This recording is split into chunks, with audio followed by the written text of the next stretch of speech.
ಅಧ್ಯಕ್ಷರು ಹಾಗೂ ನಮ್ಮ ನಾಯಕರಾದಂಥ ಸಂತೋಷ್ ಗೌಡ ಪಾಟೀಲ್ ಡಂಬಳವರ ಹುಟ್ಟುಹಬ್ಬದ ಪ್ರಯುಕ್ತ ಇಡೀ ತಾಲೂಕಿನಲ್ಲೇ ಯಾರೂ ಇಂಥ ವಿಚಾರಣೆ ಮಾಡಿಲ್ಲ. ಇಂಥ ಸಮಾವೇಶ ಮಾಡಬೇಕು, ರೈತರ ಸಲುವಾಗಿ ಏನರೇ ಮಾಡಬೇಕು ಅಂತ ಕೇಳಿ ಯಾರೂ ಮಾಡಿಲ್ಲ. ಇದನ್ನು ಮೊದಲನೇದಾಗಿ ಮಾಡ್ಲಕತ್ತಾರ. ಆದ್ದರಿಂದ ಎಲ್ಲ ರೈತರು ಈ ವರ್ಷ ಮಳೆಯಿಂದಾಗಿ ರೈತರ ಬೆಳೆಗಳು ಸಂಪೂರ್ಣ ಹಾನಿ ಆಗ್ಯಾವ. ಆಗ ಗೌರ್ಮೆಂಟ್ಲಿಂದ ಏನು ಲಾಭ ತಗೋಬೇಕು, ಯಾವ ಬೆಳೆ ಬೆಳಿಬೇಕು, ಈಗ ಅಂತರ್ಜಲ ಮಟ್ಟ ಹೆಚ್ಚಾಗಿರ್ತೈತಿ. ಈ ಟೈಮ್ನಾಗ ಯಾವ ಬೆಳೆ ಬೆಳೆಯೋದ್ರಿಂದ ನಮಗೆ ಅನುಕೂಲ ಆಗ್ತೈತಿ. ಹಾಗೂ ಮುಂದೆ ಇನ್ನು ಬರ್ತಕ್ಕಂಥ ದಿನಮಾನಗಳೊಳಗೆ ಹವಾಮಾನ ವೈಪರೀತ್ಯ ಹೆಂಗಾಗ್ತವ, ಅದ್ರಲ್ಲಿಂದ ಮುಂದೆ ಯಾವ ಬೆಳೆ ಬೆಳೆದ್ರೆ ನಮ್ಗೆ ಅನುಕೂಲ ಆಗ್ತದೆ.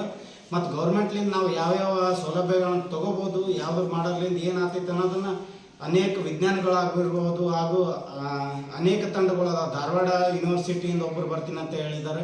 ಹಾಗೂ ಒಂದು 10 ತಂಡಗಳು ಬರ್ಲಾಕತ್ತವ ಅಲ್ಲಿ ರೈತರಿಗೋಸ್ಕರನೇ ಅವ್ರಿಗೆ ಸಲಹೆ ಸೂಚನೆ ಕೊಡ್ಲಾಕ. ಹಾಗೂ ರೈತರ ಕಷ್ಟಗಳು ಏನರೇ ಇದ್ರೂ ರೈತರು ಏನು ಮಾಡಿದ್ರೆ ಏನಾಗ್ತದೆ ಅಂತ ಕೇಳಿ ಅವ್ರನ್ನ ಕೇಳ್ಬೋದು. ರೈತರ ಜೋಡಿ ಸಂವಾದ ಕಾರ್ಯಕ್ರಮ ಇರ್ತೈತಿ. ಹಾಗೂ ಇತರೆ ರಕ್ತದಾನ ಶಿಬಿರ ಇರ್ತೈತಿ.